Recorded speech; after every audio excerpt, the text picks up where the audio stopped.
رسول اللہ صلی اللہ علیہ وسلم نے یوم عاشورہ کا روزہ رکھا اور اس دن روزہ رکھنے کا حکم دیا تو صحابہ نے عرض کی اللہ کے رسول یہی دن ہے جس کی یہود و نصارہ تعظیم کرتے ہیں، یعنی ان کے نزدیک بھی یہ دن بڑا امپورٹنٹ ہے۔ اس پر رسول اللہ صلی اللہ علیہ وسلم نے فرمایا جب آئندہ سال ہوگا تو اگر اللہ نے چاہا ہم 9 دن کا بھی روزہ رکھیں گے۔ اس کے بعد آئندہ سال نہیں آیا کہ رسول اللہ صلی اللہ علیہ وسلم وفات پا گئے۔ دوسری روایت میں یہ الفاظ ہیں، عبداللہ بن عباس کہتے ہیں کہ رسول اللہ صلی اللہ علیہ وسلم نے فرمایا اگر میں آئندہ سال تک زندہ رہا تو لازماً 9 کا روزہ رکھوں گا۔ ابو بکر کی روایت میں ہے ابن عباس نے کہا آپ کی مراد عاشورہ کے دن سے تھی، یعنی 10ویں کی بجائے 9 کا رکھوں گا، یہ بھی مراد لی گئی، لیکن بہتر یہی ہے کہ وہ 10ویں، کیونکہ اس پر آپ کا قول ہے کہ وہ پورے سال کے گناہوں کا کفارہ ہے، اور اس کے ساتھ 9 کا روزہ رکھ لیا جائے تاکہ 2 دن ہو جائیں، اور جو 9 محرم کا روزہ نہ رکھ سکے تو وہ 10ویں کے ساتھ 11ویں کا روزہ رکھ لے۔ اور اس دفعہ تو جمعرات کا روزہ آ رہا ہے 8 کو شاید، پھر اس کے بعد 9 کا آ جائے گا، پھر 10ویں کا آ جائے گا، پھر 11ویں کا آ جائے گا، پھر اس کے بعد شاید منڈے آ جائے،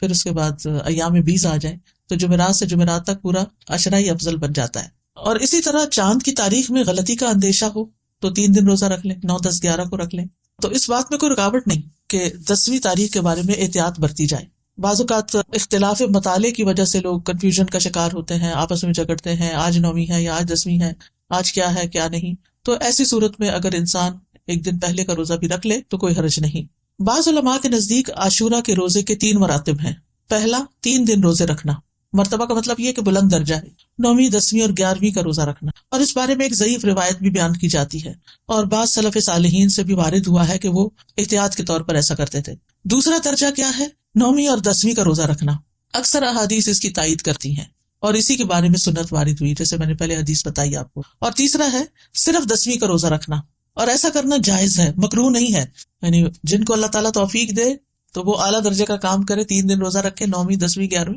جو 3 نہیں رکھ سکتے وہ کم از کم 2 دن کا رکھیں، 9، 10 کا رکھیں یا 10، 11 کا رکھیں، اور جن کے لیے بہت ہی مشکل ہے وہ کم از کم 10ویں تاریخ کا روزہ ضرور رکھ لیں۔ یہ بات واضح کرنا اس لیے ضروری ہے کہ اگر کوئی 9 اور 10 کا نہیں رکھ سکتا، صرف 10 کا رکھ رہا ہے، تو اس پر نکیر نہ کی جائے، اس کو برا بھلا نہ کہا جائے یا یہ نہ کہا جائے کہ تم نے غلط کیا۔ یہ غلط نہیں ہے، یہ درجے اور مرتبے ہیں۔ اسی طرح 10 محرم اگر جمعہ یا ہفتہ کو آ رہی ہو تو اس ایک دن کا روزہ رکھنا بھی جائز ہے۔ خالی جمعے کو اکیلا کر کے روزہ رکھنا عام طور پر پسندیدہ نہیں، لیکن اگر محرم کا روزہ اس تاریخ کو آ رہا ہے، عاشورہ کا روزہ، تو پھر جمعے کے دن بھی رکھا جا سکتا ہے۔ پھر اسی طرح اگر فرض روزوں کی قضا باقی ہو، عموماً یہ کہا جاتا ہے نا کہ اگر آپ کے اوپر فرض روزہ ہے تو پہلے وہ پورے کریں پھر نفل میں آئیں، لیکن اس روزے کی فضیلت کی وجہ سے آپ اس دن کا روزہ رکھ لیں، پھر اس کے بعد باقی قضا پوری کر لیں۔ یعنی فرض کی قضا سے پہلے خاص دن کا نفلی روزہ رکھنا جائز ہے، یہ ہے مسئلہ۔ یعنی اگر کسی نے ابھی فرض پورے نہیں کیے تو نفلی سے محروم نہ رہے۔ یہ روزہ اس لیے رکھنا چاہیے کہ یہ خاص دن کا روزہ ہے، جبکہ رمضان کے روزوں کی قضا کی جو مدت ہے اس میں بہت وسعت ہے،